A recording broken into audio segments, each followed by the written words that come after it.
ప్రభునందు ప్రేమైన వాళ్ళారా, మీరంతా బాగున్నారని, దినదినము ఆత్మీయంగా బలపడుతున్నారని ఆశిస్తున్నాను. ఈరోజు మనము ధ్యానిస్తున్న వాక్య భాగము 51వ సంకీర్తన 3వ వచనము.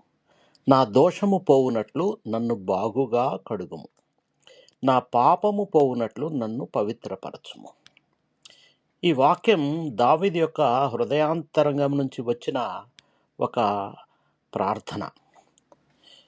దావీదు తన తప్పులను దాచిపెట్టలేదు, కానీ వాటిని దేవుని సన్నిధిలో ఒప్పుకొని దేవుని యొక్క కరుణను కోరుకున్నాడు.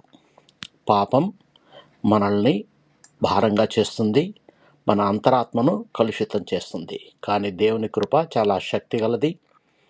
ఆయన శుద్ధిపరిస్తే మన హృదయాలు పవిత్రపరచబడతాయి. ఆ విధంగా మన జీవితం కొత్తగా మారుతుంది. ఈ వాక్యం మనకు నేర్పేది ఒకటే: దేవుని ఎదుట నిజాయితీగా నిలబడాలి, ప్రవర్తించాలి. మన బలహీనతలను ఒప్పుకున్నప్పుడు ఆయన తీర్పుతో కాక కృపతో స్పందిస్తాడు. పశ్చాత్తాపం మనలను దేవునికి దగ్గరగా చేస్తుంది.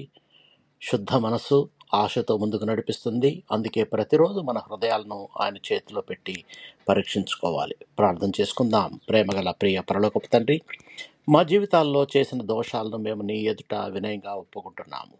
మమ్మల్ని నీ కృపతో పరిశుద్ధపరచు.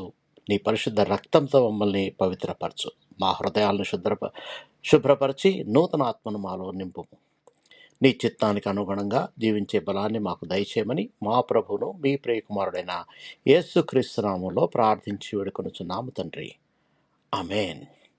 మీకు ఎవరికన్నా ప్రార్థన అవసరత ఉంటే మీరు నాకు మెసేజ్ చేయొచ్చు. దేవుడు మిమ్మల్ని నిండుగా ఆశీర్వదించి భద్రపరచునుగాక.